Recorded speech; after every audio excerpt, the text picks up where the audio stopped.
pouvoir commencer. Bienvenue au village de Les Plaines, sur la commune de Notre-Dame-du-Pré. Merci Jocelyne et Jean-Paul de nous accueillir. On va nommer un secrétaire de séance. Moi je pense que Noëlla, vu comme tu t'es fait remarquer, tu mérites d'assurer le secrétariat de séance et on t'en remercie. On a approuvé... Non, d'abord, attendez, il y a quand même des excusés là. Christian Roqueton qui est excusé. Aïcha Desmonaz qui donne pouvoir à Marie-Christine Bermond. Florence Carpetta qui donne pouvoir à Chantal Martin. Donatienne Thomas qui donne pouvoir à Florence Donnefoy-Cudrage. Daniel Burlet qui m'a donné pouvoir. Et Noir Kismoun qui s'est excusé juste avant notre réunion. C'est ça, Kirsten ? On a approuvé le compte rendu, le PV de notre réunion du 29 juin. Est-ce qu'il y a des remarques que vous souhaitez formuler?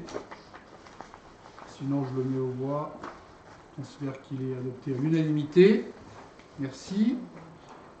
On a ensuite un certain nombre de décisions qui ont été prises entre le 15 juin et le 18 août. On les balaye rapidement. Un contrôle d'installation électrique et gaz au chalet de Haute-Cour auprès de OCDS.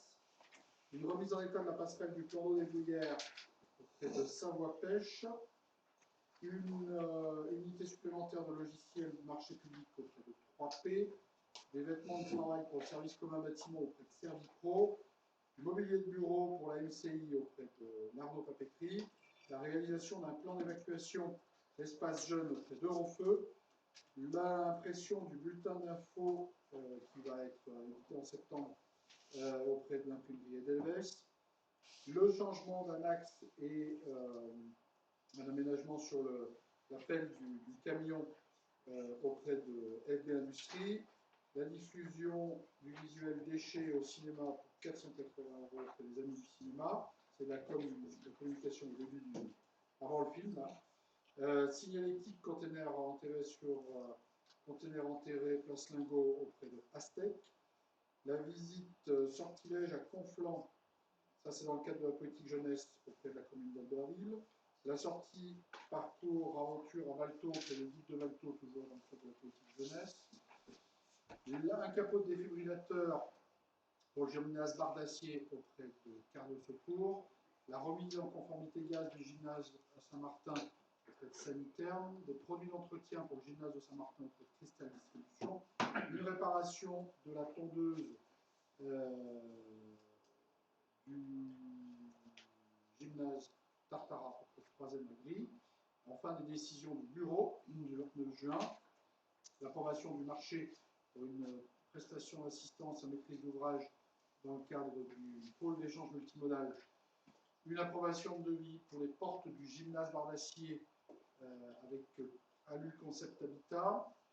Et au bureau du 27 juillet, l'approbation de devis d'études complémentaires de la voie verte auprès du cabinet Merlin en reprise de l'étude qui avait été initiée et pas abouti à son terme parce que le précédent prestataire s'est planté en cours de route, c'était le cabinet Huguet. Voilà. Est-ce que sur ces différentes décisions, il y a des points complémentaires qui seraient nécessaires, des informations, des remarques? Je considère donc que tout ça est OK pour vous. Je passe la parole à Claude pour un premier point concernant le PIC. Et je passe un petit coup de fil. Alors, on est sur une délibération habituelle depuis qu'on a décidé le transfert des PIC des communes vers la communauté de communes. Là, il y a maintenant quelques 3 ou 4 ans.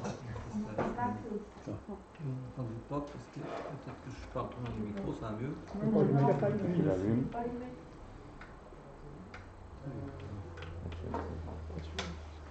Alors, Ah, Ça y est, c'est allumé là. droite. Voilà. Ça va. C'est mieux là? Non. Toujours pas mieux? Ça marche mieux On le temps du entend feu. quand même. Tout est allumé. Il y a le vent, la briquet. C'était ouvert à la briquet. Quand c'est rouge, c'est bon. 1, 2, 1, 2. Je vais lui mettre à fond. 1, 2. Je vais parler fort. Voilà. Voilà, donc je disais donc que cette délibération concerne la répartition du PIC. Et conformément à la décision qui avait été prise il y a quelques années de transférer le FPIC des communes vers la communauté de communes, il faut chaque année redélibérer pour confirmer en fait ce choix. Et ça se fait soit à l'unanimité du conseil communautaire, soit la majorité des 2/3 du conseil communautaire. Et à ce moment-là, il faut que ça repasse devant tous les conseils. Donc il n'y a pas vraiment de choses nouvelles, puisque ce FPIC, maintenant on a pris l'habitude de payer à contre-cœur, donc on a l'habitude de payer. Malgré tout, cette année, il y a une petite diminution, puisque on payera 2 700 000 euros. Voilà, on peut consoler ça, mais c'est pas tout à fait ce qu'on souhaite, c'est un autre risque. Voilà ce que je peux vous dire. Combien de montants, 2 700 000. 1136. Donc je rappelle quand même qu'au départ, le fait d'avoir passé le PIC à la communauté de communes, ça avait permis d'améliorer un peu notre coefficient d'intégration fiscale et de gagner un tout petit peu sur l'enveloppe finale du FPIC. Voilà ce que je peux dire là-dessus. Ça a des choses à dire en plus.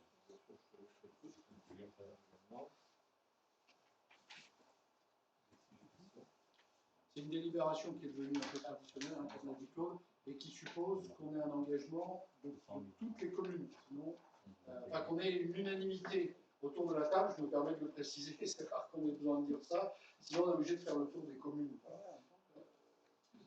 Voilà, c'est que vous avez voté, même si on est tous à dire qu'on n'a pas envie de le payer, naturellement, mais ça, on répète chaque année. Est-ce qu'il y a besoin d'éclairage complémentaire sur le sujet? Sinon, je vous propose qu'on mette aux voix. Est-ce qu'il y a des oppositions, des abstentions?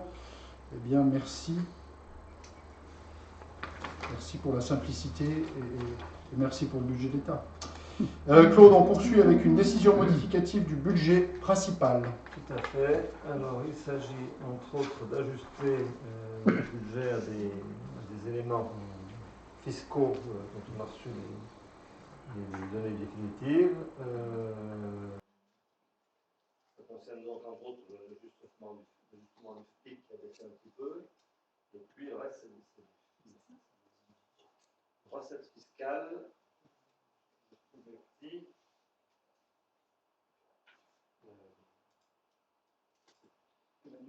Vous avez le tableau sous les yeux, mais bon.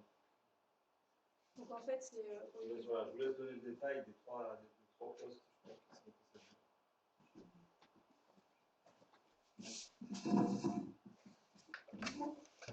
Alors en fait, au niveau des dépenses, on a des dépenses non réalisées qui sont affectées sur le compte 022 en dépenses imprévues à hauteur de 170 422,68 €. C'est ce que vous voyez. Et puis comme il y avait des nouvelles dépenses sur d'autres comptes, on a un montant total sur une hausse de non-dépenses en fait, donc des recettes finalement de 92 902,53 €. Et de la même façon en recettes, on a des recettes qui n'avaient pas été, on avait sous-estimé les recettes sur ces recettes fiscales puisque c'est les compensations de TVA et on avait un flou là-dessus, donc ce qui permet d'avoir ces 92 000 € qui apparaissent aussi en recettes. Voilà. Donc en fait c'est pour réaffecter des recettes de fonctionnement sur le compte d'imprévu en 022. Voilà. Donc c'est plutôt une bonne modification budgétaire en tout cas, c'est un bon signe. Là, ça nous permet de redoter. Rappelez-vous qu'on a fait le budget, on avait supprimé cette ligne, justement, pour pouvoir équilibrer plus facilement ce budget. Et là, ça nous permet de redoter cette ligne d'imprévu, qui ne sera peut-être pas utilisée, mais qui permettra peut-être de bonifier un petit peu le report en fin d'année. Merci. Est-ce qu'il y a des éclairages complémentaires attendus? Pas spécialement. On retient que c'est un bon signal. Je mets aux voix. Est-ce qu'il y a des oppositions, des abstentions? Merci. On poursuit avec Claude, toujours une décision éducative, cette fois-ci sur le budget annexe tourisme. C'est une petite chose. Ah, j'ai vu une étape. Oui, alors là, ça c'est plutôt dans le cadre du transfert des compétences du budget tourisme. Il y avait des choses qui n'avaient pas été amorties, si je ne m'abuse, donc c'est une mesure qui permet d'amortir un certain nombre d'équipements qui ont été transférés de l'EPIC Moutier Tourisme vers la communauté de communes.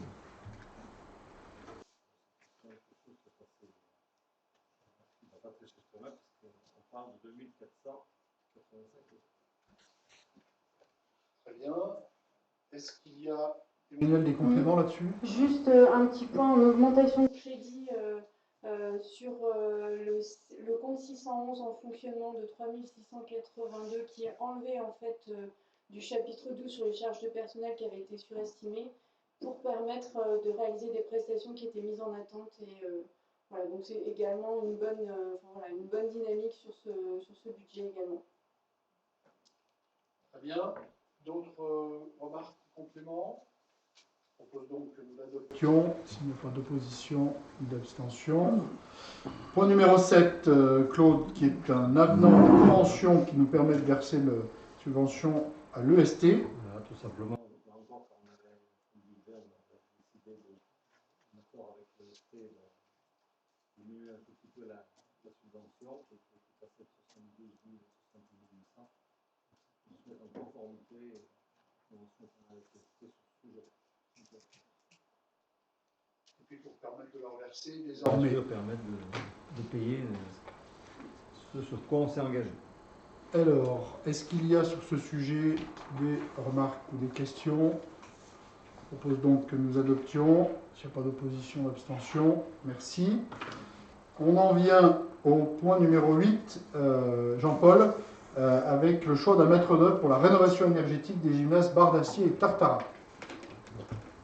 Alors, vous savez que nous nous sommes engagés dans une rénovation de ces deux gymnases, Bardacier et Tartaras, qui sont assez vieillissants puisqu'ils ont plus de 30 ans.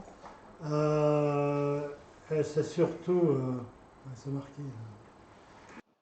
C'est surtout au niveau des étanchéités et des isolations où il y a de graves problèmes. Il pleut depuis très longtemps dans ces gymnases. Tout le monde le sait. Donc, nous avons formulé une demande à l'État dans le cadre du plan de relance et on a eu le plaisir de recevoir un accord de subvention de l'Agence nationale du sport de 1 million d'euros. 1 million d'euros. Voilà. C'est très bien. On remercie au passage les gesticulations, mais bon sens du terme, d'Adrien sur le dossier. Donc, cette subvention est assortie de certaines contraintes. En particulier, il faut qu'on fasse les travaux avant fin 2023. Donc, il nous a paru important, compte tenu du montant que l'on chiffre à peu près 2,5 millions, qu'on puisse être aidé par un maître d'œuvre pour organiser les appels d'offres et suivre les travaux qui vont s'en suivre. Nous allons donc faire un appel d'offres pour la maîtrise d'œuvre. Cet appel d'offres, on a reçu 4 propositions et après analyse des offres, c'est l'entreprise Claudel Architecte qui a été retenue comme mieux disante sur le plan à la fois technique et à la fois financier. Voilà. Donc, le marché s'organise en 2 tranches, une tranche ferme et une tranche conditionnelle qu'on verra plus tard. La tranche ferme étant a priori de 2 millions d'euros hors taxes d'après nos estimations. Donc la rémunération est de 166 000 hors taxes, c'est-à-dire 8,30%. Voilà, donc on vous propose ce soir d'accepter le choix d'entreprise de Delphine Claudel, l'architecte, qui est par ailleurs l'architecte qui a qui vient de terminer le gymnase, enfin la salle de gymnastique et boulodrome au rez-de-chaussée, et qui auparavant avait fait les tribunes. Donc c'est quelqu'un avec qui on travaille très souvent, on a confiance en eux, ils sont très efficaces. Par exemple, pour la salle de gymnastique, le délai a été respecté puisqu'on est quasi terminé. Il ne reste plus que quelques mobiliers à mettre dans la salle de gymnastique. Et actuellement, le marché signé à l'époque n'a été dépassé que de 2,5%. Donc 2,5%, c'est très faible par rapport à l'expérience qu'on a des marchés et des travaux de cette importance. Donc on a toute confiance dans cette entreprise et on continue, si vous voulez bien, travailler avec elle. Merci Jean-Paul. Donc un dossier qui est très important qui est devant nous, qui permettra de remettre à niveau les équipements qui effectivement sont vieillissants, le plus jeune des deux gymnases ayant lui-même plus de 30 ans, comme l'a rappelé Jean-Paul. Cette subvention, elle est salvatrice puisqu'elle nous permet effectivement de regarder les choses et il faut pour ça être bien accompagné. C'est le sens du travail qui a été mené sur l'analyse des offres et la proposition qui est faite avec Claudel qui a su faire la démonstration ces dernières années de leur efficacité et de la connaissance aussi de nos connaissances sur le sujet. Donc, si vous êtes d'accord, on retient cette proposition de Claudel. Est-ce qu'il y a des oppositions, des abstentions? Merci. On en passe, Jean-Paul, au point numéro 9, concernant la rénovation énergétique de la MCI. Voilà, parallèlement, nous avons entrepris de rénover de façon énergétique notre maison. Et notre choix s'est porté sur les fenêtres. Vous avez vu que ce sont des fenêtres très anciennes qui laissent passer les courants d'air. Bon, là, le marché étant beaucoup moins important, nous avons sélectionné, consulté plusieurs entreprises, et c'est l'entreprise Grolafrère qui était mieux disante et qui est d'accord pour faire ce travail-là à hauteur de 147 324,80 €. Voilà, donc elle est déjà venue sur place, elle a vu ce qu'il y avait à faire. Toutes les vitres, je les ai vues, mais elles ne sont pas standards, donc il faut qu'elle fabrique tout cela. Il y aura un peu de délai sur le verre, mais bon, on devrait y arriver, je pense, d'ici l'automne. En tout cas, avant l'hiver. Voilà. Donc, si vous êtes d'accord, pour choisir l'entreprise Grola pour nous faire la rénovation énergétique des bâtiments, s'agissant principalement du vitrage. Merci Jean-Paul. Oui, Gilles? J'aurais une question par rapport au taux de subvention. Donc on a 90 000 € de subvention, mais est-ce qu'il n'y a pas un taux maximum de 50% par exemple? Ça veut dire que si on fait 147 000 € de travaux, et en fonction du pourcentage du taux accordé à la subvention, on n'aura peut-être pas 90 000 € de subvention. À mon avis, on a consulté sur une base de montant qui a été donné. Et donc, si on nous a accordé 90 000, c'est sur la base connue de l'estimation des travaux, alors qui n'était peut-être pas à 147 224. Ouais, ouais. Sauf à ce que l'appel d'offres soit vraiment, les résultats soient vraiment en dessous des estimations, je ne sais pas. Non, il n'y a pas de raison qu'on n'ait pas. Mais c'est pas le département, hein. Là, c'est Non, ça c'est vrai. c'est pas les normes du département. Ça, c'est une norme qu'on a dans le cadre du plan de relance. Hein. CRTE, contrat de relance et de transition écologique. D'autres remarques ou questions? Oui. Pour cette somme-là, qu'est-ce qui est fait au niveau menuiserie? C'est le remplacement total des huisseries. On change les fenêtres et le vitrage. Ah, c'est l'ensemble. Oui, oui. Cadre, le vitrage. Le dormant et le louvre. C'est aussi le cas pour les portes. Je crois pas, non, il y a que les vitres. Pour les gymnases, vous aviez choisi Alu Concept. Oui, Ils ont participé aussi à la. oui. Et ils étaient plus chers. En tout cas, ils n'ont pas été retenus. Parce que pour les gymnases, c'était le prix me semblait assez correct. Hmm. C'est pour ça que j'ai Oui, dit parce ça. qu'on leur a même demandé de faire les portes des barres d'acier Tartarin, Oui. Mais hors marché. le prix me semblait peu élevé par rapport Intéressant. à cet ensemble. C'est pour ça que je pose la question. Ouais.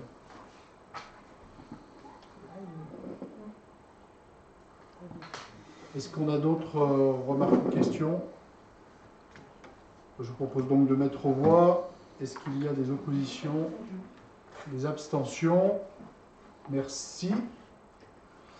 On en vient au point numéro 10, concernant une demande de subvention dans le cadre de l'appel à projet. Excusez-moi, Sandra. il me semble que c'est marqué 147 et pas 144. Oui, il y a eu une petite modification.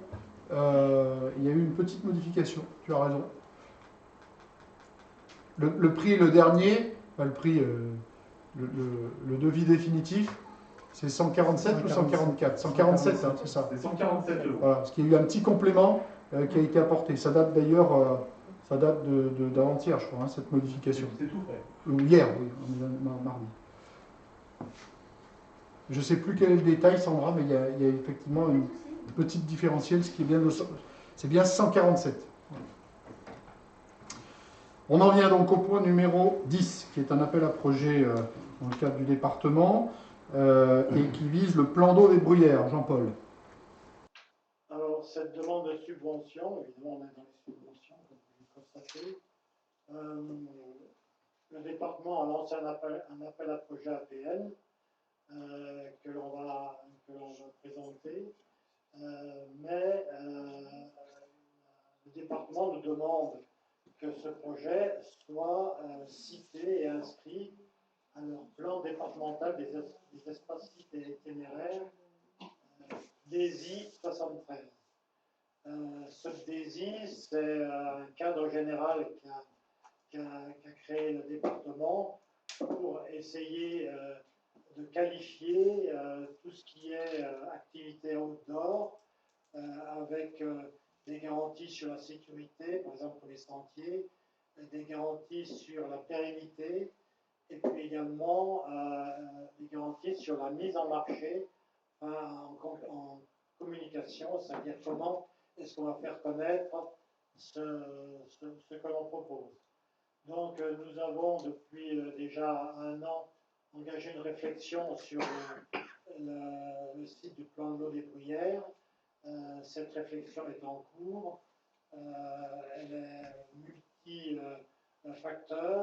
factorielle, elle prend aussi bien la signalétique sur laquelle on travaille depuis toujours, les activités, surtout hiver, orientées sur le ski nordique, et également donc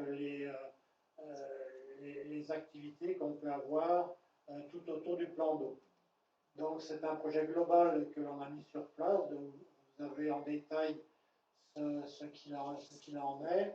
Il y a des travaux en particulier au niveau de la réfection de la passerelle qui surplombe un exutoire de la Frayère qui est en cours. J'avais réunion de chantier cet après-midi.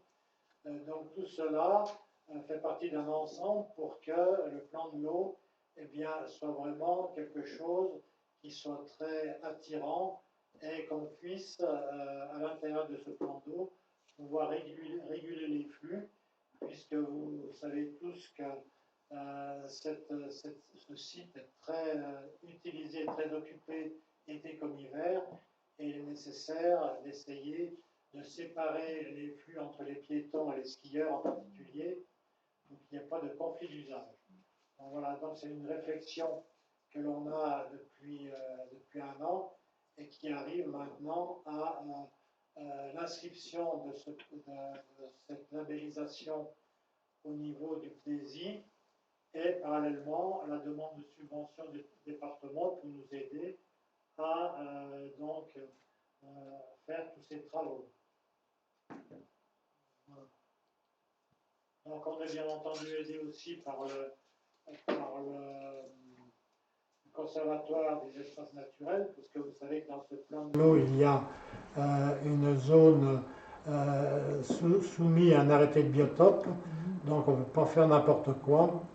Et le CNG est partie prenante de nos actions avec la DDT. Donc on est vraiment à l'écoute de tout le monde, y compris les utilisateurs, y compris les écoles de ski, les pêcheurs, etc. On essaye de monter un projet qui soit accepté par l'ensemble des partenaires que l'on a sur place, sachant par ailleurs que le département finance quelque chose qui est disponible pour tout le monde. Il ne peut pas financer des entreprises locales ou des entreprises privées comme les écoles de ski. Donc c'est important de bien comprendre que cette installation, ce projet, il sera à la disposition de tout le monde, les touristes comme les habitants des belles villes. Voilà, donc... sur ce sujet-là, il y a aussi un dossier de subvention auprès du plan de relance. Attends, là, c'est le point suivant. Oui, sur Montagne à venir. Oui. Et après, il y en a encore un autre sur le projet MAPI. Par contre, dans le cadre de ce très beau projet que tu as parfaitement bien décrit, Jean-Paul, il y avait la rénovation d'une montagnette dont on a parlé l'autre jour en commission, et sur le coup, je pensais que ça serait porté par la commune. Aujourd'hui, je m'interroge. La commune est propriétaire de la montagnette. La Comcom exploite le site. Qu'est-ce qui est le mieux, en fait? Je ne sais pas. Je m'interroge. Est-ce qu'il faut l'inscrire dans le cadre de ce TESI ou pas? Finalement, je me pose la question. Enfin, si cette montagnette, telle qu'on nous l'a décrit, est une activité de repli de l'école de ski, à mon point de vue, et le département l'a dit, on ne peut pas financer ce genre de travaux qui bénéficient principalement à une entreprise. Donc en fait, ça serait qu'une partie, comme on l'a dit l'autre jour en réunion. Et justement, Nicolas Rosset de Savoie-Nordique a bien expliqué que ça lui semblait à lui bien un projet commun et que dans ce cadre, ça serait financé par le département dans le cadre des DESI. Parce qu'en fait, c'est pas seulement l'école de ski, c'est aussi un accueil pour les pisteurs dans le cadre de l'accueil supplémentaire qu'il y a pour le ski de fond, puis ça pourrait être un lieu de stockage et de mise à l'abri. Enfin, il y a un projet plus global, y compris sur l'été. Oui, mais dans ce cas-là, il faut que ce projet avance un peu, qu'il soit plus détaillé. Et il faut voir effectivement après si le département est d'accord pour financer une partie de ce projet-là. Nous, à notre point de vue, si, je me retourne vers le président, mais si le département ne finance pas, je ne pense pas que nous, on soit il y a deux aspects en fait. Il y a l'aspect que Jean-Paul évoque, et il y a un deuxième aspect qui est lié à la compétence communautaire. Aujourd'hui, dans les activités du site, on n'a jamais fait référence au chalet en question. Ça veut dire que si d'aventure il fallait qu'on vienne le financer, il faudra aussi qu'on revisite et qu'il devienne le chalet globalement d'intérêt communautaire. Voilà. Je pense qu'il faut qu'on ait un petit temps pour poser les choses quand même en termes d'engagement financier, de subventions qu'on peut capter et de périmètre de compétences. C'est un peu dans ce sens-là que je posais ma question précédente. Effectivement, toute la réflexion qu'il y a eu autour de ce site continue, puisque c'est bien d'ailleurs, parce qu'on est parti de travaux qu'on voulait faire autour d'un pont à rénover et puis de trop bricoles. Et aujourd'hui, on a un vrai projet qui est beaucoup plus large. C'est aussi suite à la saison dernière qu'on a passé de façon différente que prévu. Et effectivement, aujourd'hui, même si l'idée de départ est de partir de l'école de ski qui avait fait quelques activités les dernières années sur le site, aujourd'hui, si ça serait pareil, de toute façon, la même logique pour la commune, si on allait mettre de l'argent la rénovation d'un bâtiment, et on a l'opportunité de le faire parce qu'on est propriétaire de ces montagnette. C'est bien pour faire un point d'accueil qui ressemblerait plus à un foyer de ski de fond, voire un foyer multi-activité, l'accueil dans le site. Mais pas quelque chose qui est réservé à une entité. Donc je pense que ça mérite réflexion, ça a un vrai intérêt.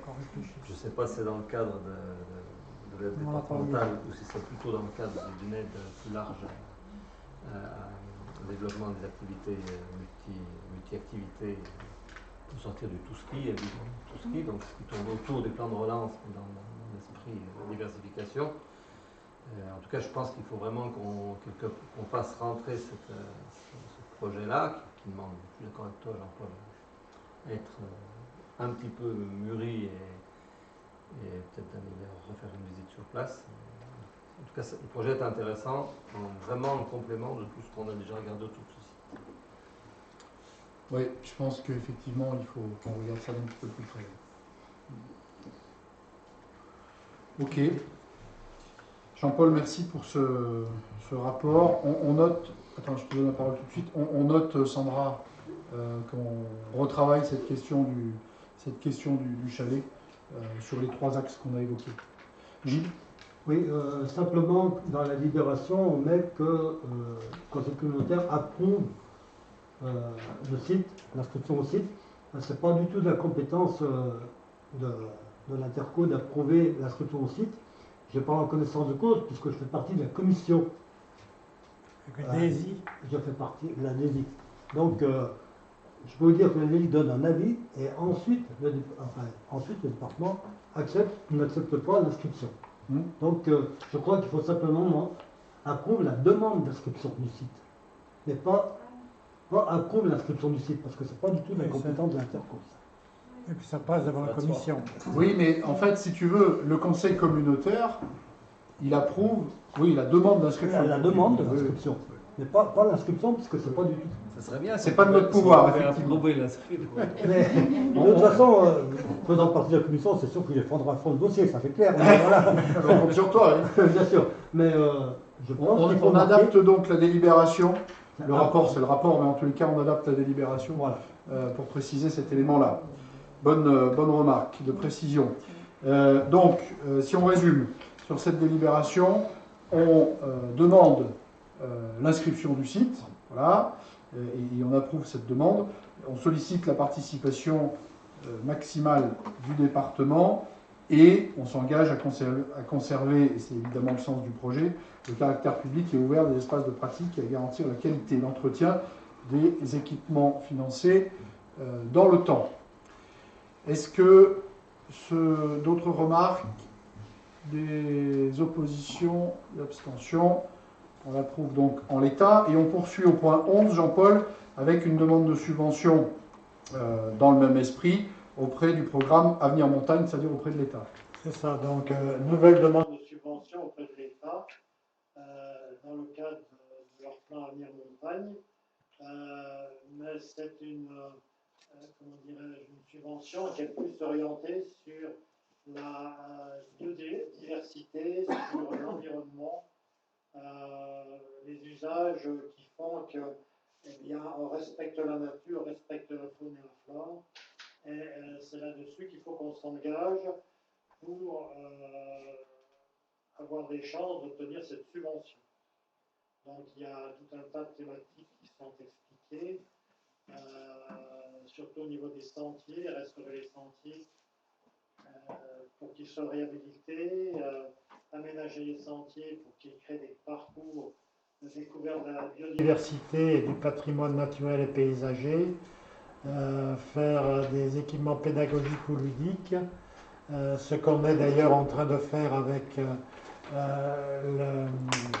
le CEN, le Conservatoire des espaces naturels. Ils vont refaire l'ensemble du parcours qu'ils avaient fait jusqu'à présent pour refaire des panneaux, remettre des explications. Donc là, on est bien dans cette logique-là. Et voilà, aménager pour protéger la biodiversité, l'évitement du dérangement de la faune et de la flore. Donc maintenant, les marmottes, il faudra laisser tranquilles et en paix. Voilà. Il y a un député qui voulait interdire la chanson. Il y a d'ailleurs une autre demande de subvention qui va suivre, mais qui sera portée par le pôle GEMAPI. Donc on tape à toutes les portes, on essaye d'avoir le maximum de subventions sur le spectre qui nous est proposé. Donc cette subvention, voilà, il faut qu'on l'explique avec évidemment une grande partie de ce qu'on a déjà proposé au département préalablement. Et on rajoute même pour Moutier et les autres communes la lutte contre les espèces exotiques envahissantes, on a vu qu'il y en avait partout, et Nature en ville. Voilà, ça peut aussi intéresser Moutier ou d'autres agglomérations. Merci. Voilà, si vous avez des questions. Donc les bruyères, c'est l'objet de tous nos projets, de toutes nos attentions, et on sollicite un certain nombre de demandes de subventions. C'est sans doute pas terminé d'ailleurs. Et ici, on parle donc des fonds de l'État, Avenir Montagne, sur la partie opérationnelle, volet opérationnel de Avenir Montagne. Voilà. Est-ce qu'il y a des compléments d'information qui seraient nécessaires? Je vais donc mettre aux voix. Est-ce qu'il y a des oppositions, des abstentions? Merci. On continue, Jean-Paul, avec cette fois les tarifs de location pour les salles de la Comcom, avec l'objectif de pouvoir effectivement aller chercher quelques recettes lorsque nous sommes sur des occupations qui sont en dehors des cadres de gratuité que nous avons préalablement définis. Alors Jean-Paul va nous le rapporter et on a un ensemble de détails que vous retrouvez dans le tableau qui suit dans la note de synthèse, Jean-Paul. Donc, l'allocation des salles, vous savez que déjà au niveau des gymnases, nous avons une tarification et on n'avait pas de tarification pour toutes les salles hors gymnase. Et donc, il me paraît important d'en fixer la mesure, les conditions, etc. Et il s'agit donc de toutes les salles qu'on exploite en dehors des gymnases, que ce soit la MCI, que ce soit l'espace Bohéro ou que ce soit la Maison des Arts. Alors, pour faire bref, nous avons mis un certain nombre de règles, en particulier celle-ci. Nous maintenons la gratuité à toutes les associations qui sont de la communauté de communes ou qui se rapportent à la communauté de communes, et ça ne concerne donc que les associations qui ne sont pas du territoire. Évidemment, le service public. Tout ça, c'est OK pour faire la gratuité. Et, il est également indiqué que l'on ne loue pas à des particuliers, à des personnes privées, mais il faut qu'ils soient à l'intérieur d'une association ou d'une entreprise. Alors, vous avez un peu le détail de l'ensemble des tarifs qu'on propose, qui sont évidemment en fonction de l'équipement de la salle, s'il n'y a que les tables et les chaises, s'il y a du Wi-Fi, s'il y a de la télé comme à la MCI. Voilà, donc tout ça a été calibré et c'est des propositions que l'on vous fait aujourd'hui. Sachez que cette salle ici, on la loue 100 € le week-end, on n'est pas cher.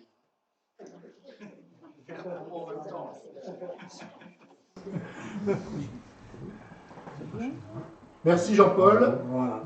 L'hiver, ça va être chaud. Oui, non, on a un petit supplément de chaud. Est-ce qu'il y a des remarques ou des questions sur ce rapport de location des salles? Je mets donc aux voix. Des oppositions, des abstentions. Merci. Au point numéro 13, on a un sujet difficile qui renvoie à nos échanges en bureau.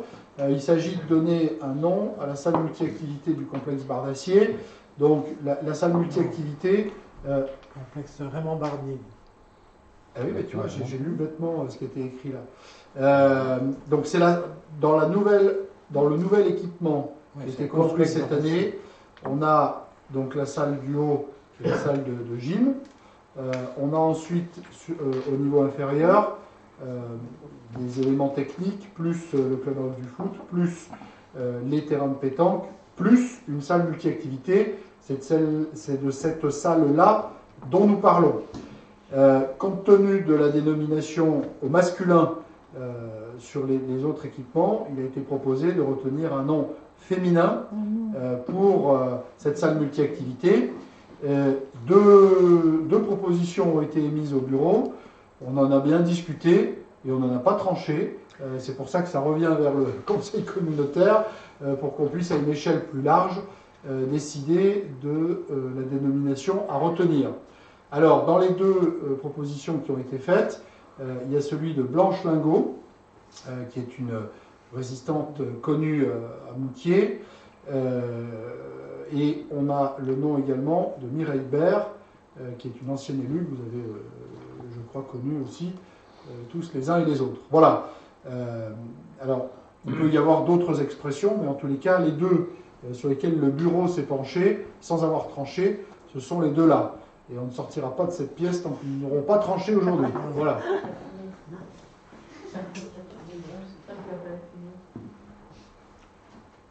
Le procédé, comment? On vote à main levée. Bah, on va voter à main levée. Comment? J'entends pas ce que tu dis. Madame Mireille Berthe, elle a été élue. Est-ce qu'elle a fait autre chose? Je ne la connais pas. Elle a été élue à Moutier. Elle était impliquée dans le monde associatif.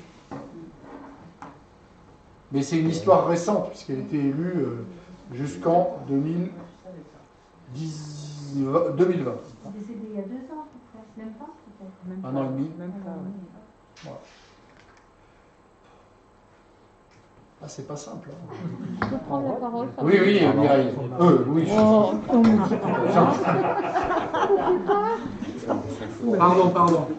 Chantal. Non. Alors, moi, je voudrais dire, je parle en tant que moutieraine, je verrais bien, puisque le gymnase, c'est Bardassier, Monsieur Bardassier et Madame Lingot s'entendaient très très bien. Et en tout bien, tout honneur, partageaient leurs vacances aussi. Mais en tout bien, tout honneur, je précise. Hein. Et moi, ça me ferait très plaisir de les voir réunis. Voilà, donc c'est mon sentiment, qui n'engage que moi. Ça ne fait pas offense à Mireille Bert. Du tout. Mais ce que tu dis, je le rejoins tout à fait, c'est ce que j'avais dit au bureau d'ailleurs. Et ça nous permet du coup d'être sur une espèce de temporalité commune. Et de cohésion, quelque chose qui prend bien, quoi. Ouais. Et je pense qu'ils seraient contents, voilà.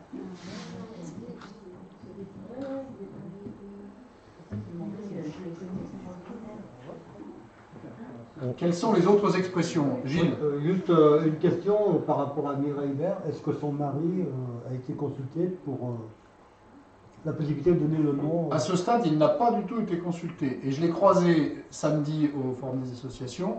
Et je me suis dit, est-ce que je lui en parle?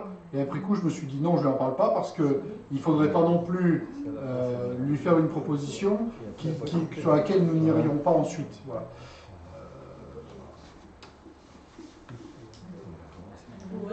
Tu veux quoi? Mais après, ce que veut dire Gilles, est-ce que ça se refuse? On fait le choix de Mireille et que son mari dit je ne veux pas. Ça pourrait, on ne sait pas. Hein. Potentiellement, c'est des choses qui peuvent arriver. Il y a peu de chance. Ça peut arriver. Hein.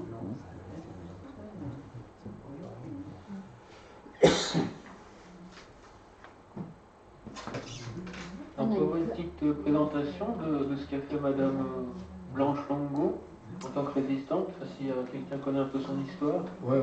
Alors, je ne suis pas forcément le plus expert autour de la table. Je pense que Chantal la connaît mieux que moi, mais elle a été connue surtout, sans rentrer dans les détails, mais pour être une résistante et pour avoir été porte-radio. Donc, elle assurait les liaisons, en fait, entre les résistants. C'est ça, hein, Chantal? Oui. Notamment. Et puis, toi, tu es d'une famille qui a beaucoup collaboré dans la résistance. Donc, voilà. Oui, et qui était très proche des Lingots, de Blanche Lingot. C'était quelqu'un qui a fait rayonner aussi, après tout le souvenir de la résistance à Moutier, à travers son petit-fils aussi. Mais tant qu'elle a été là, Elle a été très active et son mari, bien sûr, M. Lingot, a été à l'origine de la résistance moutiraine, hors militaire, quoi. Donc, oui, ils ont vraiment marqué cette résistance moutiraine. Oui. Je crois qu'Adrien peut nous donner quelques éléments de détail, mais après, pour resituer aussi le contexte, elle était la belle-mère de Jean Chat. De Jean Chat. Qui a été maire de Moutier, qui a été maire de Brides.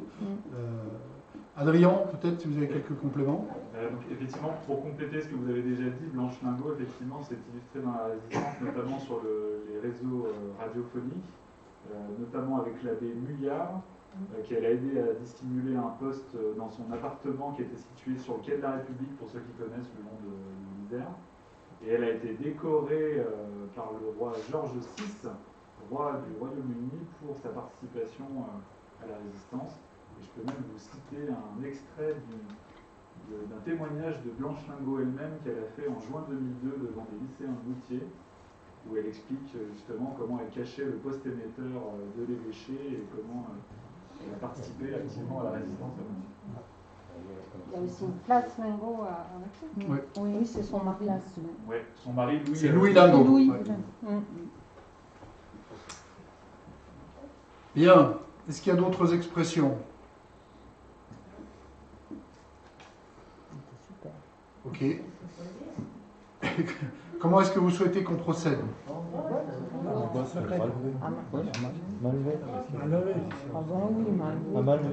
Claude. Je ne sais pas s'il faut aller jusqu'à un vote, mais moi je vous propose plutôt de savoir s'il y a des gens qui seraient opposés à ce que ça soit Blanche Lingot. Voilà. C'est plus ça. Parce que c'est une proposition. Oui, mais c'est mieux que la proposition vienne de quelqu'un qui ne soit pas élu de Moutier. Moi, voilà, je n'ai pas vraiment d'avis. Honnêtement, je n'ai pas vraiment d'avis sur la question. Je posais la question pour savoir ce qu'avait fait Madame Berthe, que je ne connaissais pas, mais moi je suis l'avis de Claude. Je pense qu'elle a fait quand même des belles choses, cette dame.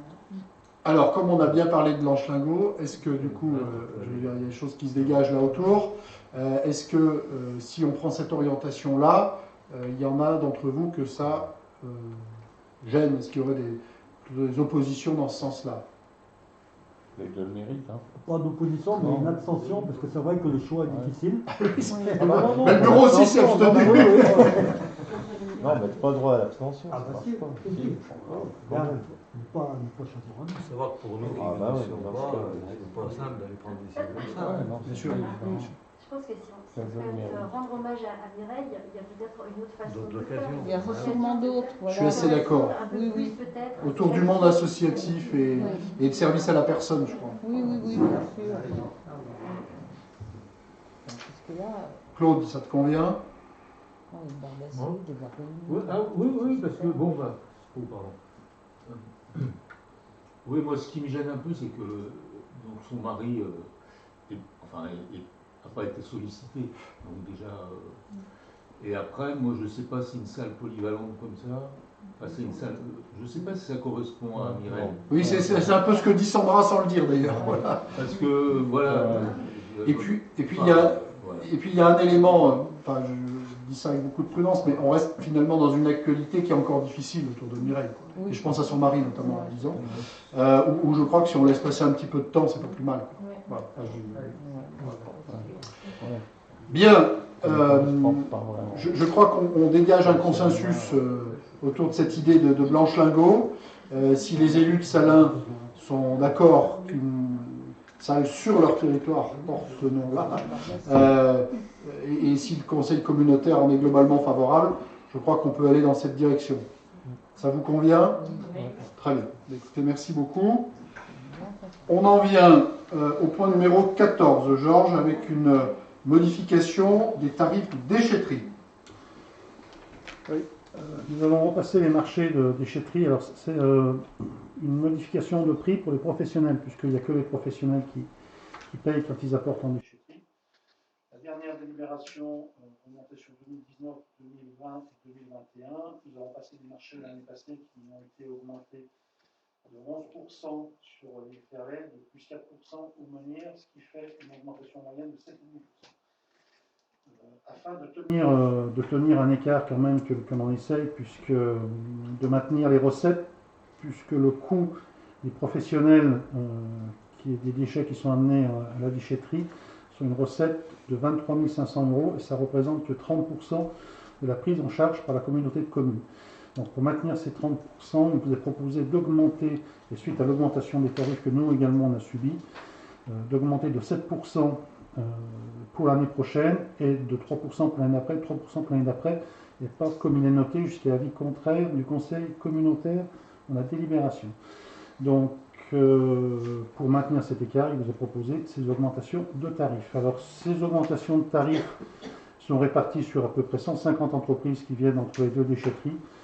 On a des facturations qui sont pour la plus haute de 1 600 € et pour les plus basses de 15 € aux professionnels.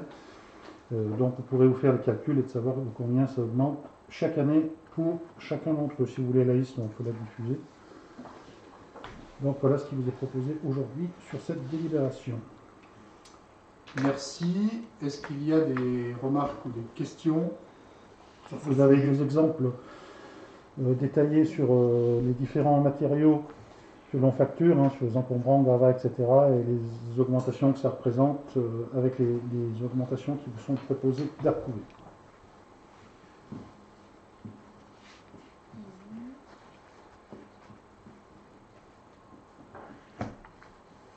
Est-ce qu'il y a des remarques ou des questions? Très bien, je vais donc mettre aux voix. Est-ce qu'il y a des oppositions, des abstentions? On est donc ainsi décidé. On en passe, Georges, au point numéro 15, concernant un appel à projet sur le tri des plastiques d'emballage. Alors c'est l'extension des consignes de tri, je vous en ai déjà parlé. Nous allons devoir construire une nouvelle usine pour ça. Et nous sommes un petit peu en retard sur le planning, sur les échéances qui ont été données au niveau national.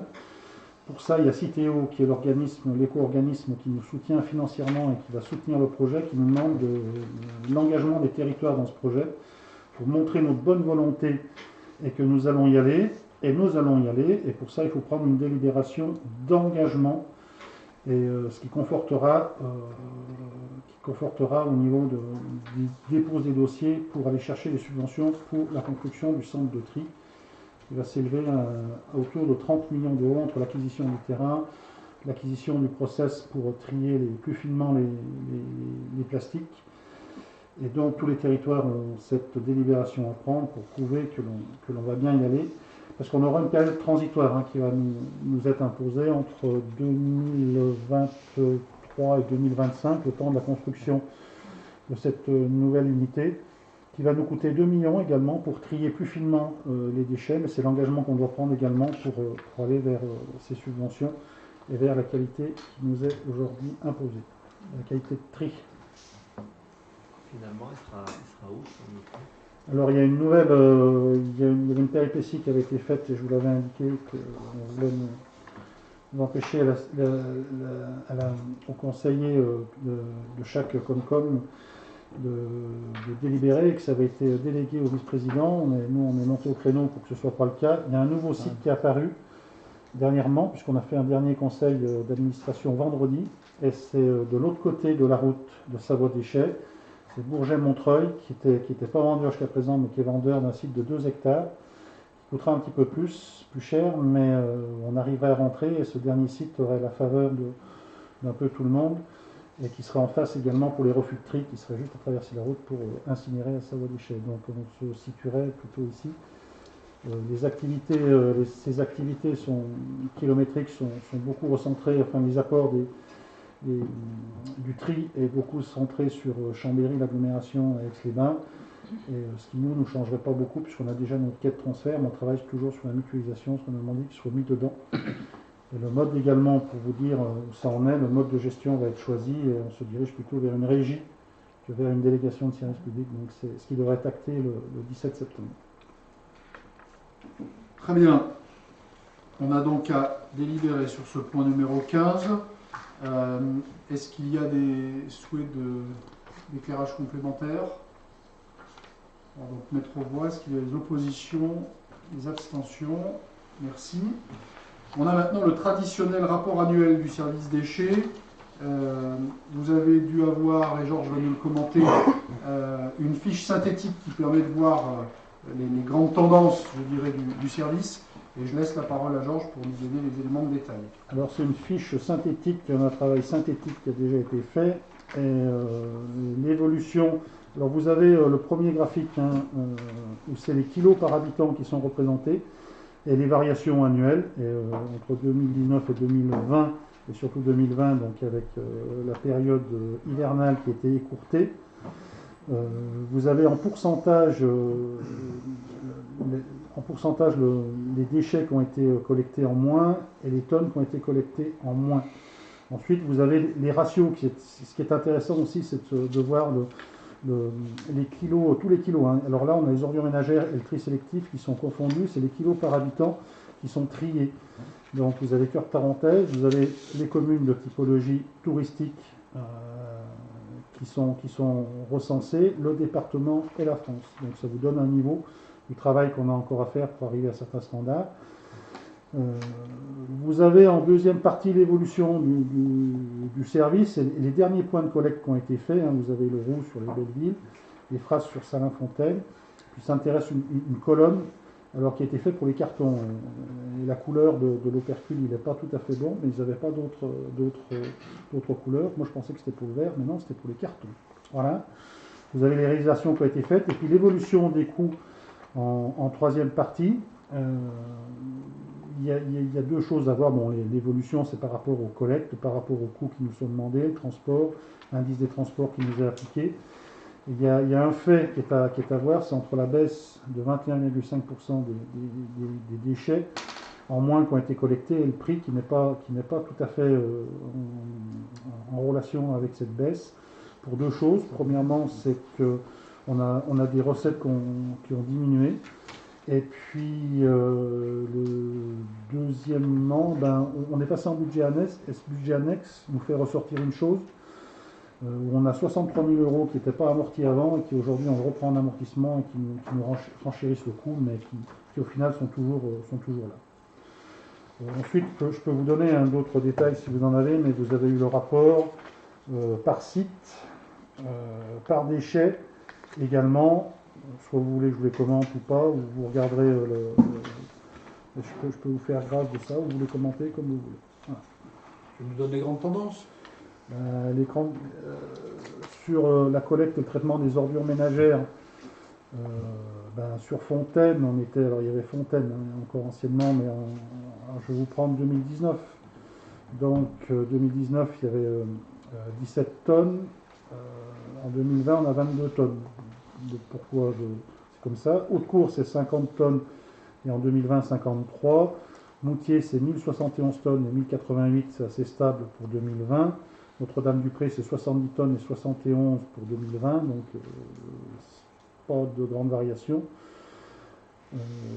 Les Bellevilles, c'est 96 tonnes à Saint-Jean-de-Belleville et 101 tonnes en 2020. Saint-Marcel, hors redevance spéciale, c'est 116 tonnes et 113, ça a diminué un peu sur 2020. Salins-les-Thermes, hors redevance spéciale, c'est 174 en 2019 et 157 en 2020. Villars-Lurins, c'est 60 tonnes en 2019 et 57 en 2020. Voilà, la redevance spéciale, elle a fait 282 tonnes en 2019 et 291 en 2020. Voilà. Alors ensuite, on a également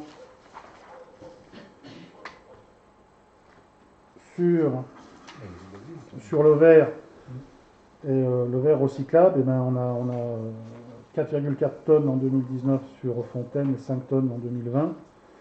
Haute-Cour, 14,3 et 14 en 2020. Moutier, 138,8 tonnes et 111, donc ça a bien diminué, ils sont bien calmés, les terrains. Notre-Dame-du-Pré, c'est 15 et 15. Saint-Jean, c'est 28,7 et 29. Saint-Marcel, c'est 27,7 et 23 en 2020 tonnes. Salins, c'est 26,9 et 33 en 2020. Villars-Lurins, c'est 12 et 13 en 2020. Et voilà, leur collecte à la déchetterie, c'est 2,6 en 2019 et 1 tonne en 2020. Le Voilà. dans les travaux précédents, les Belleville, il y a une nette diminution sur les ordonnances. Oui, il y a une nette diminution sur les Belleville. Du fait 400 à 3000. Je n'ai pas cité effectivement. Et c'est du fait de la saison écourtée, quoi. Tu as raison. Je n'avais pas cité les Belleville. La partie Saint-Martin. Et également sur le vert, Saint-Martin, on voit une nette diminution puisque c'est 1168 tonnes en 2019 et 861 en 2020. Donc voilà les grandes tendances. Et ensuite, on a le même tableau comparatif sur l'emballage et papier recyclable.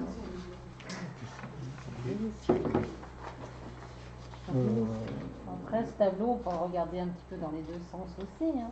Il y a une augmentation, mais peut-être que s'il y a une augmentation, on prie mieux. Ou est-ce que, et l'inverse, est-ce que les personnes mettent ailleurs?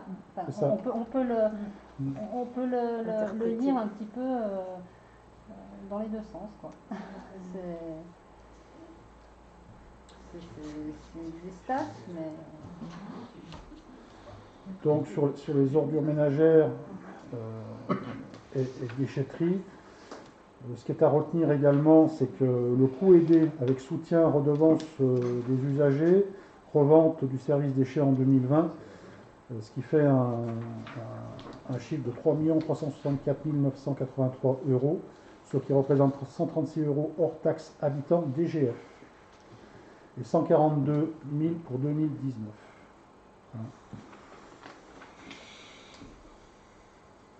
Voilà ce que l'on peut dire. En charge de fonctionnement, on est aujourd'hui sur 3 364 000 € et les charges d'investissement, aujourd'hui, on est à 1 047 000 €. Là, vous avez tout le détail, hein, je peux vous le dire, mais je vais vous donner les grandes tendances qui sont par rapport à l'état Covid où on a connu. J'espère qu'on reviendra à autre chose pour l'année prochaine.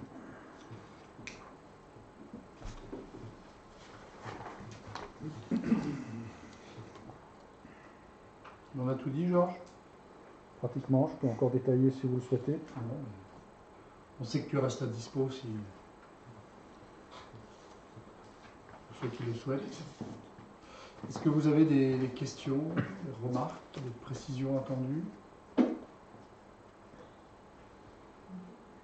Tout était clair alors. Le rapport global, il a été diffusé à tout le monde? Oui. Donc Georges reste à dispo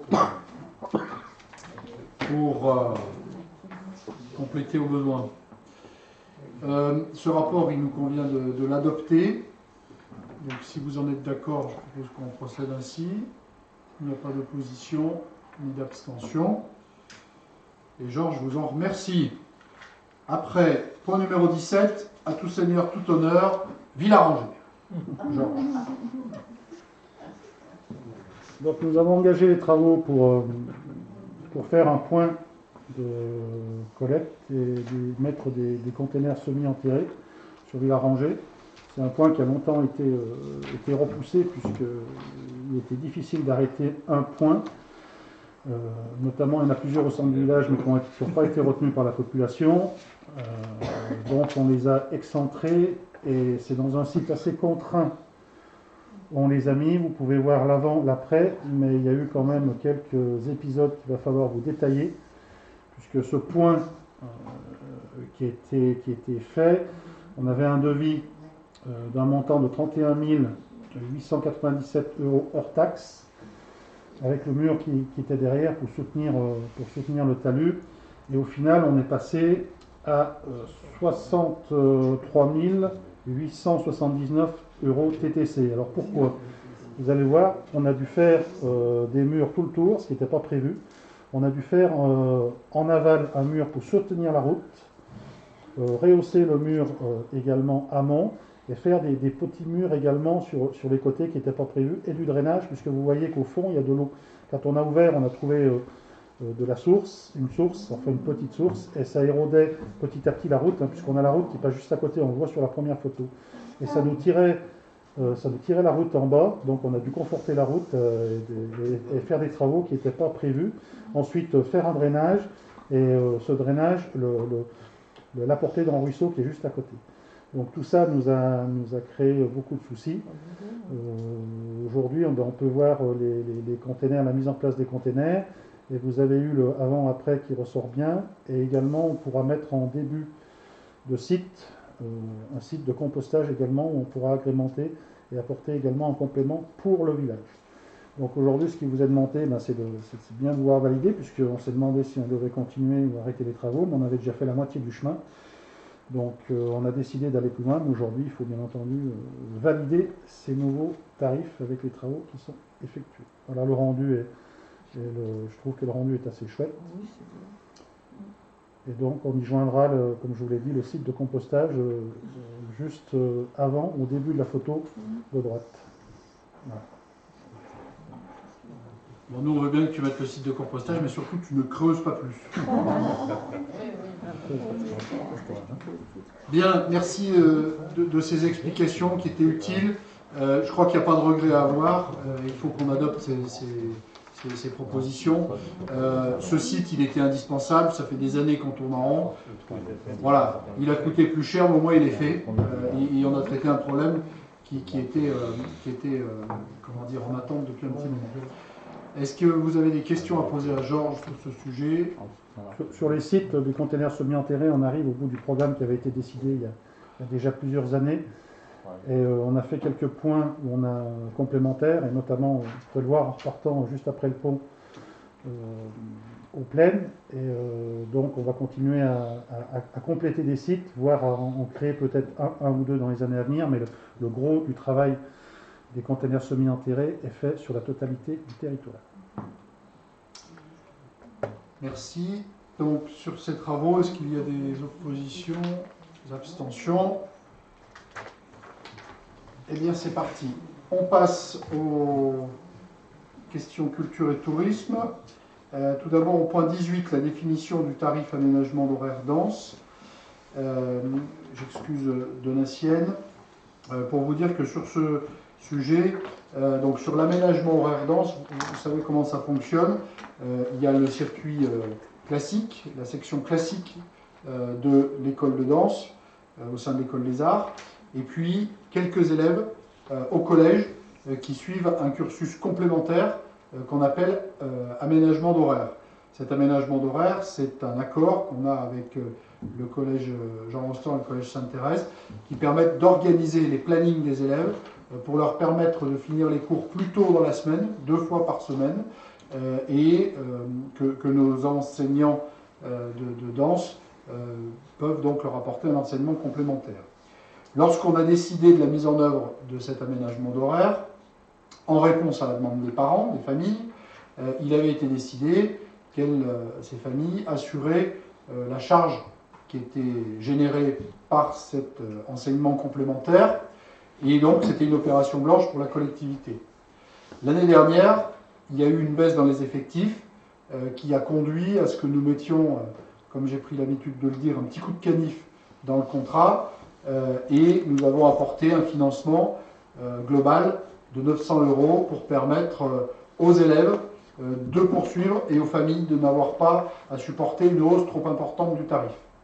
Cette année, compte tenu des questions sanitaires notamment, le cursus d'évolution des élèves n'a pas pu se faire comme d'habitude, et on a eu une forte chute dans les effectifs, puisque sur un effectif global qui était initialement à 19, je crois, on est, pour l'année scolaire 2021-2022, à seulement 12 élèves. Donc du coup, une hausse très importante qui aurait été à supporter par les seules familles. Et donc on a pris l'orientation, validée avec la communauté de communes des Vallées Blanches, validée par le bureau, de mettre un deuxième coup de canif dans le contrat et de doubler la part de contribution de la Comcom, c'est-à-dire passer à 1 800 € sur une année, en sachant que pour ce qui est des familles, elles supportent une hausse de 80 € de plus par élève. Emmanuel, je dis ça de mémoire, c'est ça, hein? Oui, c'est ça, 30% de plus. Voilà.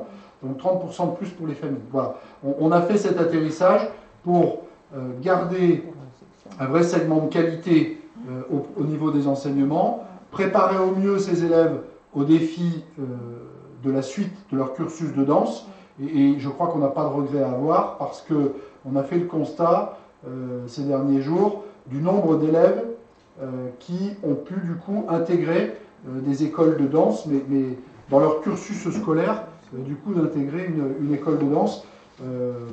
Et je crois que ben voilà, ça valorise tout le monde, donc c'est très bien de pouvoir le faire comme ça. Par contre, ça supposait du coup d'avoir l'approbation du conseil communautaire pour fixer le tarif de l'option danse à 352 € par enfant et par an, et la participation de la communauté de communes à 1 800 €, ce qui correspond aux 900 de l'année dernière, plus les 900 validés sur cette année. Voilà, je ne sais pas si ce sujet appelle des éclairages complémentaires. On va retrouver des élèves supplémentaires. Alors, voilà, Claude, bonne remarque. On a donné consigne, on a accepté d'aller dans cette direction pour les raisons que j'ai rappelées. Par contre, on a donné consigne à nos enseignants de préparer l'effectif de rentrée pour l'année prochaine, et c'est-à-dire recomposer nos effectifs et permettre du coup de rediminuer le coût par famille. En fait, le creux qu'on a cette année, c'est parce qu'on n'a pas pu préparer suffisamment les élèves à intégrer cet enseignement complémentaire. Donc effectivement, pour l'année prochaine, on a donné consigne de préparer les élèves à intégrer l'aménagement d'horaire. Voilà. D'autres remarques, questions? Je propose donc que nous validions ces tarifs, s'il n'y a pas d'opposition, d'abstention. Et je passe la parole à Fabienne, au point 19, pour une modification des tarifs enfance-jeunesse. Oui, donc c'est des petits réajustements, des petites choses.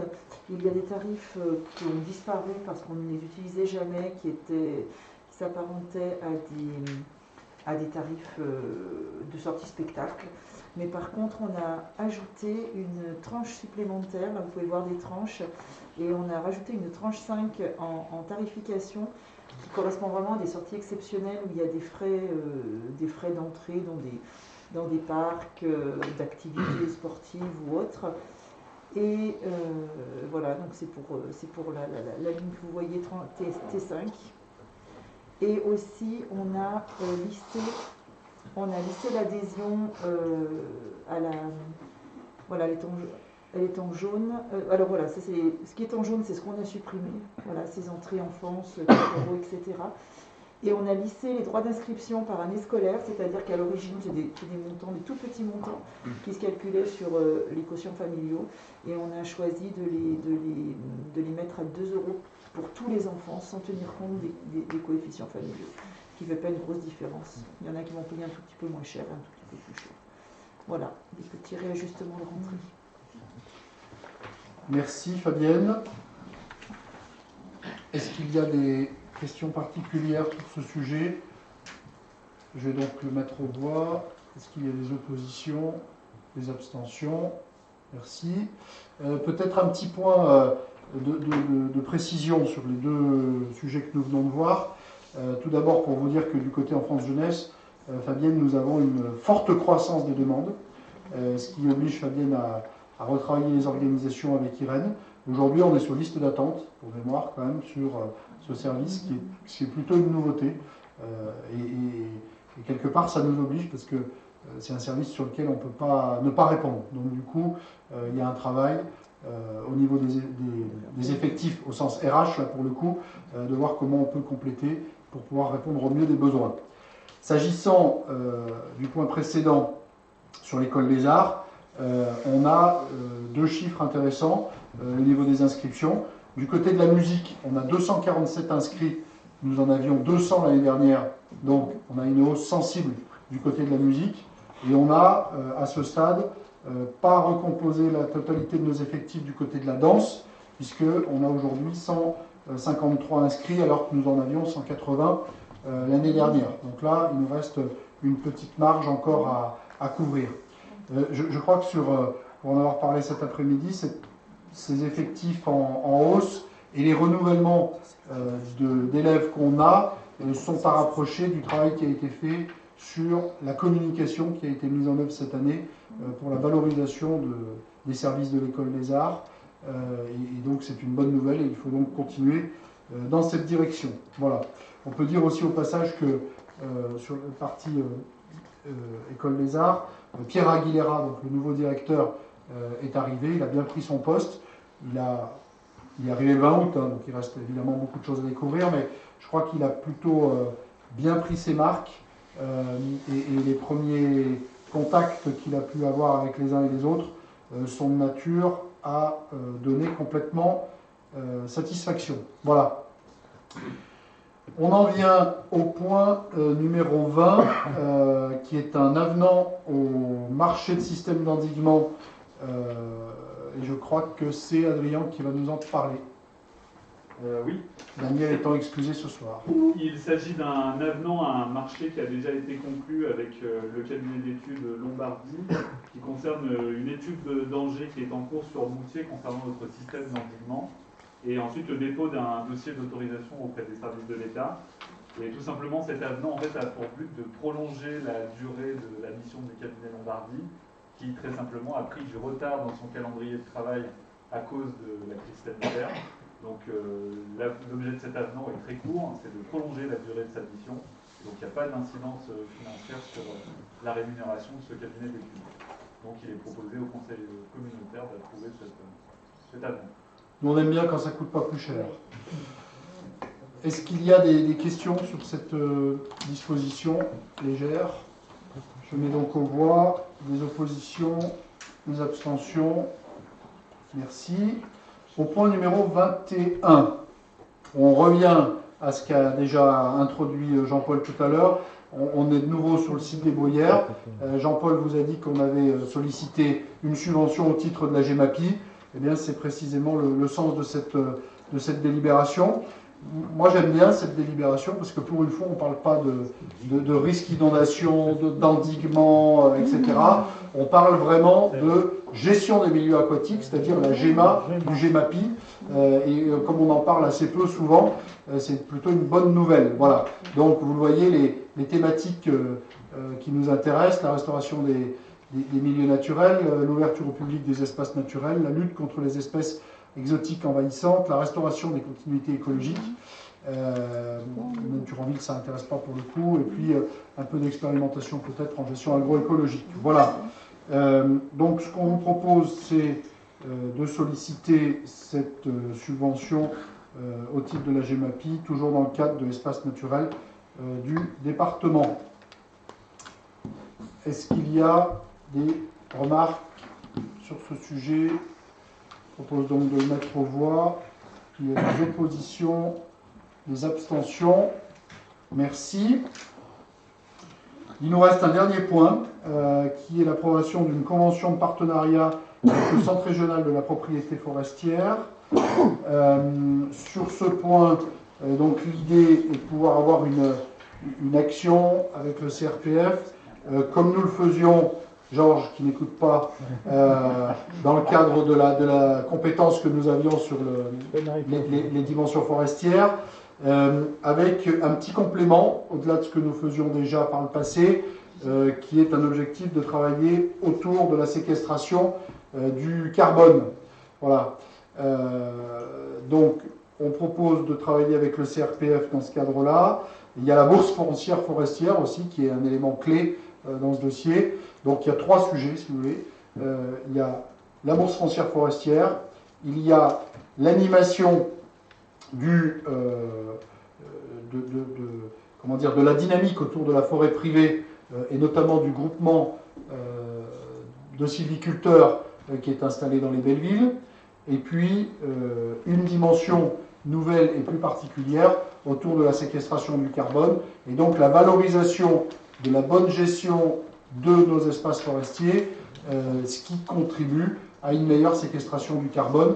Je crois, je dis ça sous le contrôle d'Adrien, on doit être à x4 ou x5 de la capacité d'un espace forestier géré à séquestrer du carbone que s'il n'était pas géré. Donc voilà, c'est aussi l'idée de pouvoir valoriser cette affaire.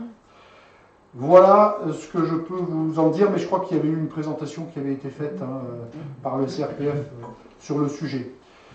L'idée, c'est de partir sur une durée de 3 ans, et puis on est sur une convention globale, vous le voyez, d'un peu moins de 67 000 euros, TTC sur la période évidemment, c'est-à-dire 22, 23, 24. Voilà ce qui est soumis au débat. Je ne sais pas s'il reste des questions qui auraient été nourries depuis la présentation du CRPF et dont vous brûlez aujourd'hui. Okay. Je vois que vous brûlez vraiment beaucoup. Je vais donc mettre le rapport en voie. Est-ce qu'il y a des oppositions, des abstentions? Eh bien, je vous remercie. La forêt vous remercie. Très bien. On en est arrivé au bout de l'ordre du jour.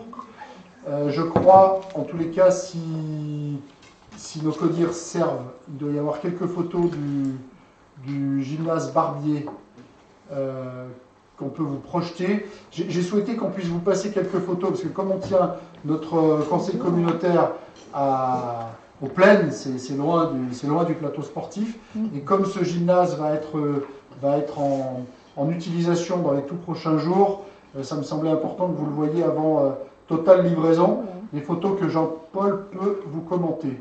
On le fera peut-être à 2 voix, mais Jean-Paul a suivi ça de plus près. D'ailleurs, la première chose qu'on peut en dire, c'est que la couleur du jaune, là, n'est pas la bonne. Mais voilà. Venons plutôt sur les photos que sur les insertions. Voilà. Jean-Paul. Alors, photo de gauche, c'est pendant la construction. Voilà, le bâtiment se monte, c'est côté rue, côté parking, et à droite, c'est les meubles finis, côté terrain de foot. On voit sur l'excroissance, ça c'est le clubhouse de l'EST, du foot. Et à l'intérieur, voilà, il y a tout ce qu'on va voir après. Donc ça c'est encore du chantier au début, la restitution à la fin, côté donc parking. Donc ça c'est, on a deux locaux au rez-de-chaussée à côté du clubhouse. Il y a un local infirmerie qui est accessible de l'extérieur. On va installer 2 tables de massage et on va occulter les vitres. C'est mieux. C'est mieux. À côté, c'est un bureau qui est a priori destiné à l'EST pour leur personnel. On va y installer une table où on peut travailler à 3 ou 4.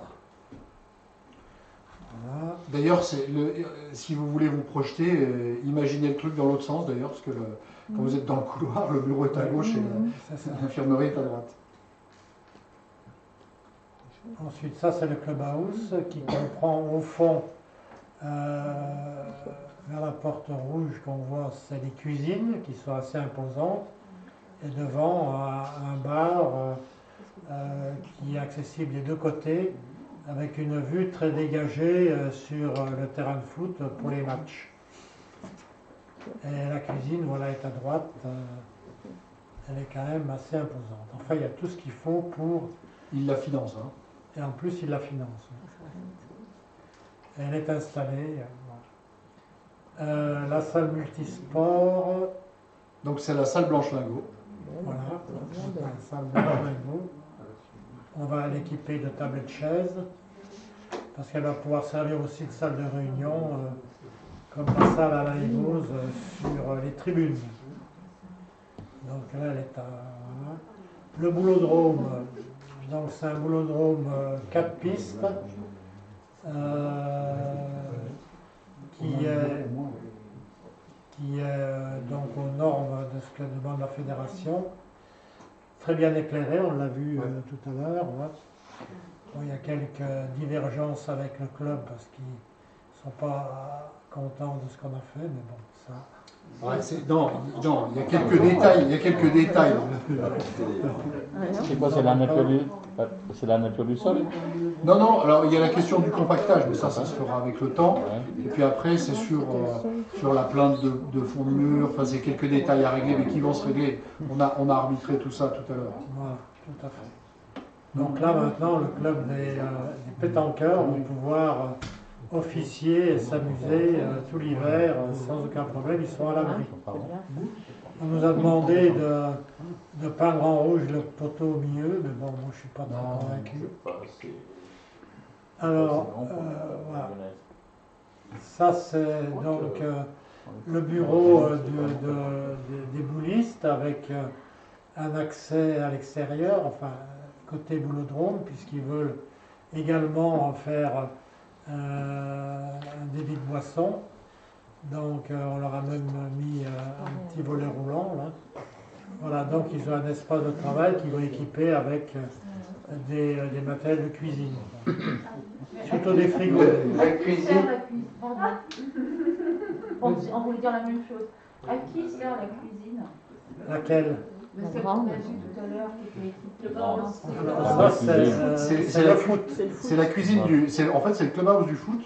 Ces cuisines-là, elles existaient alors dans un mode évidemment bien plus dégradé que ça, dans ce qu'on a déconstruit au moment où on a construit les tribunes. Les espèces de machins avec des volets qui étaient rabaissés là, c'était les cuisines de l'EST. Voilà. Oui, il n'y avait aucune sécurité, ni d'hygiène. Donc nous on a fait les bâtiments et eux ils ont financé la cuisine. Mais pour faire les buvettes et les réceptions. C'est ça, voilà, les buvettes. La restauration. Les buvettes après match, les sandwichs, les hot dogs. Oh, pendant le match aussi, ils vendent. Et donc les boulistes ont également leur zone cuisine qui est présentée ici, où ils pourront aussi servir à boire, éventuellement faire à manger, enfin ce qu'ils décident de faire. Alors là, on passe à l'étage supérieur, c'est la salle de gym. Donc la salle de gym est terminée au niveau infrastructure. Il ne reste qu'un aménagement de matériel qui n'est pas arrivé, qui empêche actuellement les gymnastes de venir s'entraîner. Voilà, mais elle a des belles proportions, elle est très claire. Il y a des tribunes, hein, il y a 200 places assises. Et là-dessus, il y a en haut à droite un bureau qui va être destiné à l'association de gym. Et par contre, les scolaires, puisqu'ils sont aussi demandeurs, auront un bureau au rez-de-chaussée. Plus des placards que l'on a séparés et que l'on va mettre destinés à tout le monde. Et bien entendu, toute une zone derrière qu'on ne voit pas encore, de vestiaires hommes et femmes. Avec toilettes publiques. Voilà. Donc ça c'est au moment de l'installation. Là il va y avoir une fosse qui est actuellement comblée, là on le voit. C'est une fosse qui pourra recevoir les gymnastes qui sautent juste avant sur un, je ne sais pas comment ça s'appelle, un cheval d'arçon. Voilà. Et de l'autre côté, il y a un peu plus loin, il y a un trampoline qui est également un peu en profondeur pour qu'ils n'atteignent pas le plafond qui est quand même assez haut, mais bon, on ne sait jamais. Et en face, il y a une porte qui est en fait une porte donnant accès à un quai. C'est pour que les camions puissent livrer facilement dans le gymnase. Voilà, donc il y a encore à faire. Donc là, ce sont les parties vestiaires.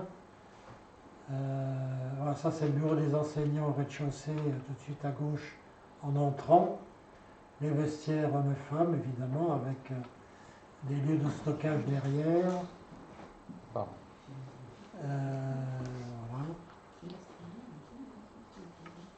Alors ça, c'est l'installation de la charpente qui est vraiment quelque chose qui était très bien faite, hein, vraiment original. Là. Vous pouvez aller la voir. Voilà. C'est bon? Bon, ça donne une vision un peu de ce qui se passe. Voilà. Donc il y aura un temps inaugural qui est en cours de définition, mais c'était important d'avoir quelques vues de ce qui va s'y passer. Voilà. Autant que si... Oui. Pardon, Philippe. Pardon? C'est livré cet hiver. Ah, c'est livré, c'est fini. C'est fini. C'est pour ça, je voulais que vous ayez une vision de ce à quoi ça ressemble avant qu'ils prennent totalement possession. Voilà. Voilà, je ne sais pas si vous voulez des précisions sur cette construction. On est sur un budget, on va avoir un atterrissage à peu près à 3 millions d'euros. Il y a un très léger dépassement, comme je vous l'ai dit tout à l'heure, a priori de 2,5. Sur 100, hein. Pas millions. Sauf quelques travaux complémentaires particuliers sur les espaces verts. Ouais. C'est pas prévu au marché. Je voulais simplement vous dire aussi qu'on poursuit les vaccinations. Et je vous le dis parce qu'on est dans une période où la vaccination a beaucoup ralenti. Donc si vous avez des publics à orienter vers le centre de vaccination qui est à Moutier, n'hésitez pas à le faire. On a vraiment un fort ralentissement, mais partout, hein, sur le territoire national, fort ralentissement. Donc s'il reste des personnes à envoyer, il y a de la place et vous pouvez les envoyer sans difficulté. Pour finir enfin, on a quelques... Pardon, vous faites la troisième dose? Ah bon, on fait toutes les doses qu'on nous demande. Pour finir, donc, sur les questions de date, donc on a un bureau qui est programmé le 6 octobre à 18h et on a un conseil communautaire le 12 octobre qu'on a envisagé à Saint-Martin. On va essayer de parler avec Thérèse. À l'image de ce soir, on va essayer de s'arrêter avant. Oui, il y en a qui vont aller. Donc un conseil qui pourrait arriver le 12 octobre et Claude nous confirmera si on peut le faire à Saint-Martin. On aime bien aller à Saint-Martin avant l'hiver. Je pense au ski. Georges. En parlant de vaccination, on a eu 2 épisodes qui sont... Un qui est lié au Covid, et c'est sur le Haut et sur les belles villes. Dans les équipes Suez, on a eu 2 cas de Covid. Donc c'était sur la fin de saison, on a pu s'organiser, on a failli fermer la déchetterie, mais on est arrivé à trouver du personnel pour remplacer. Et sur le bas cette semaine, puisque Gilles m'a demandé si on avait pris un prestataire tout à l'heure, je lui ai dit que non, mais que oui, parce qu'on n'avait plus personne de notre service de déchets. Alors c'est Suez qui nous vient à la rescousse, il y a Nantais, il y a Trivalet, voilà, on essaye de suppléer. Et cette semaine a été particulière parce que j'ai vu quelques points, notamment les containers semi-employés, les ordures ménagères qui débordaient un petit peu, notamment en traversant Salins dimanche. Mais on avait donc une personne qui était en congé et l'autre qui était en arrêt de travail, et donc on n'avait plus personne, mais tout ça est revenu à la normale. Donc ces 2 épisodes, voilà, je vais quand même vous le dire, mais c'est revenu à la normale, et on a une embauche d'un chauffeur qui est sur le feu, parce qu'il faut pallier à tous ces manques. On a eu 2 manques successifs, le ramassage des ordures ménagères, le tri sélectif, et voilà. Gilles.